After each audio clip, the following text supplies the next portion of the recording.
The legendary Beatles is perhaps the most famous in the world. They made and performed a large number of hits which many music lovers of the world listen to with great love today, and millions of copies of CDs with songs that were written more than 50 years ago are still released annually. In this video, I'll be breaking down the history of the ownership stake of the Beatles publishing catalogue. But before we go on, can you hit the like and subscribe button? Thank you.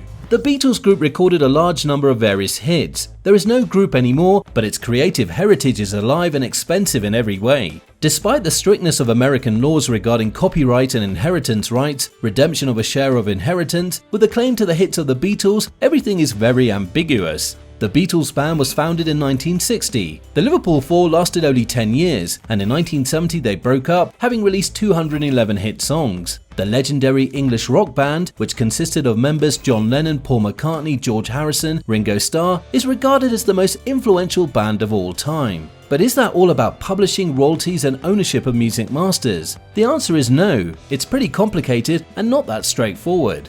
Ownership of music. Ownership of music is broken into two aspects: who owns the original recordings and who owns the publishing rights, or the song themselves, independent of any recording. Therefore, publishing rights to a song recorded but not written by the Beatles. For a bit of context, every time an artist's copyrighted song was used for commercial purposes, a licensing fee was then paid to the record label, which in turn paid the artist in royalties. A separate licensing fee was also due to the track's songwriter, which is why some hit songwriters who weren't even performers could rake in guaranteed income for many years after, merely penning a few hit songs. So securing the publishing rights to songs was undoubtedly a lucrative business, and McCartney must have been feeling the pinch after losing his stake in Northern Songs, the publishing company he had part ownership of along with fellow Beatle John Lennon. McCartney vs Sony. In 2017, Paul McCartney filed a lawsuit in a New York court against publisher Sony ATV to regain his ownership stake in the Beatles publishing catalogue in what would become one of the most significant legal struggles in recent music history. If successful, it would end a long and painful battle for McCartney over the ownership of his songs, one that has involved everyone from early Beatles manager Brian Epstein to Michael Jackson, who bought the Beatles catalogue in 1985 as a part of a $47.5 million deal for ATV. This situation has long been painful for McCartney. Though the fight has been ongoing for decades, it can be confusing to track the ownership of one of the most valuable catalogues in music history, and particularly how one of its main contributors was cut out of his creations. The Beatles catalogue timeline. Now, let's go through a brief timeline for the long and winding ownership tale of the Beatles catalogue over the years. 1963 – Debut and Northern Songs. In March 1963, the Beatles' debut album Please Please Me was officially released. Brian Epstein sought a publisher for the songs written by McCartney, John Lennon, George Harrison and Ringo Starr. The company that resulted was called Northern Songs, majority owned by publisher Dick James, with Epstein, Lennon and McCartney, with the latter two songwriters owning 20% of the business apiece. 1965 – Northern Songs IPO. In 1965, it was decided to make Northern Songs a public company to reduce their income tax burden. Northern Songs became a public company, with Lennon and McCartney each owning a 15% stake and Harrison and Starr splitting a small percentage. Harrison later wrote 1968's Only a Northern Song about his dissatisfaction with the diminished cut he received in the deal. After Brian Epstein died in 1967, Lennon and McCartney sought to renegotiate their publishing deal with James, but early in 1969, James and his partner sold their shares in Northern Songs to Britain's Associated Television, ATV, giving no warning to Lennon or McCartney. Lennon and McCartney attempted to gain a controlling interest in Northern Songs, but their bid failed, as the financial power of Lou Grade ensured that Northern Songs passed into the control of ATV. 1969 – ATV acquisition of the catalogue. After relations between the Beatles and James deteriorated, James sold his stake in Northern Songs to ATV Music, owned by Lou Grade. Despite Lennon and McCartney's attempts to offer a counter bid, ATV gained control of the catalogue. Later that year, the duo sold their remaining shares to ATV, leaving them without a stake in the publishing of their songs. They both control their respective songwriting shares.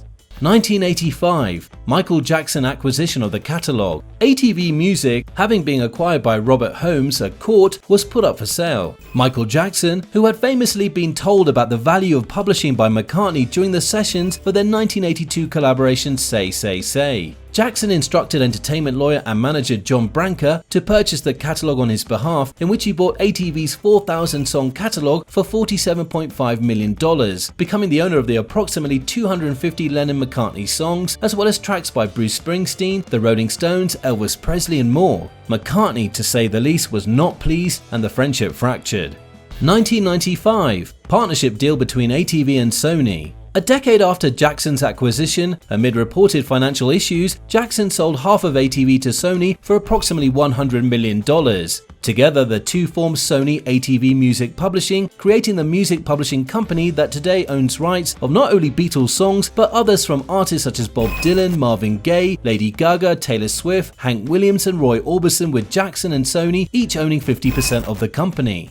2006 – Jackson's financial trouble. With financial problems mounting and a potential bankruptcy appearing imminent, Sony negotiated a deal on Jackson's behalf to reduce loan payments on his debts, and as part of the negotiations, retain an option to purchase 50% of Jackson's 50% ownership in the future, which would give Sony 75% ownership of the catalog. According to the New York Times, the catalog was valued at the time at around $1 billion, and if Jackson had gone bankrupt, his share of the company could have gone to auction in the proceedings that followed.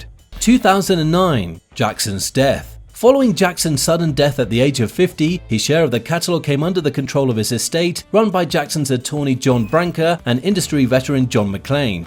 2016 – Total acquisition by Sony. After announcing their intention to trigger their purchase option of Jackson's stake in the company, Sony officially agreed to buy out the Jackson estate's full 50% of Sony ATV for $750 million, making Sony the sole owner of the Lennon-McCartney catalog, as well as Sony ATV's 750,000 songs.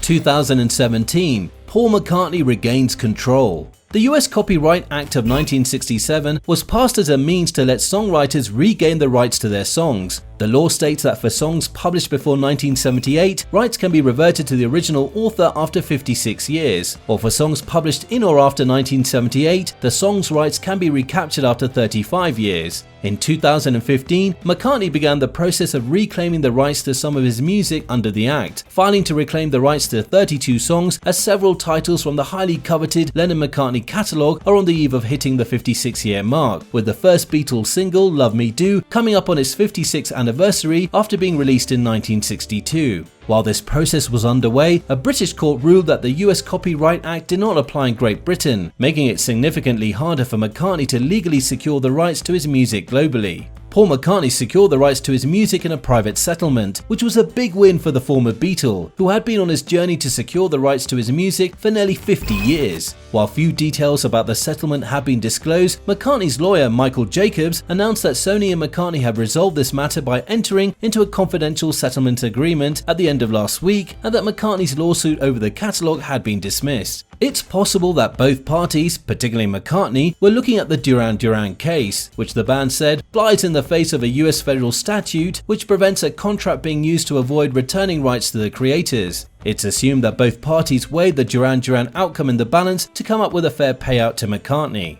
Bottom line, in the world of music and songwriting, understanding how music economics and how ownership of recording and publishing rights work is essential, because that's where the real passive income lies. A publishing giant like Sony owns the catalogue of hundreds of great artists, with the Beatles being amongst them. No doubt, millions of dollars are raked in every year from the commercialization of these artists' catalogues, so it's only rational for a legendary artist or band to try their best to earn at least a piece of the lion's share of this catalogue, which is a profit-churning machine. That's it guys, we've come to the end of this video. So what do you guys think? Would you get the rights to your records if you were a legendary songwriter, or be comfortable with a music publishing company owning them? Let me know in the comment section below. If you enjoyed the video, make sure you drop a like and subscribe to the Yellow Submarine. Oh, and you should turn on post notifications too. Now, if you'll excuse me, I'll see you in the next video.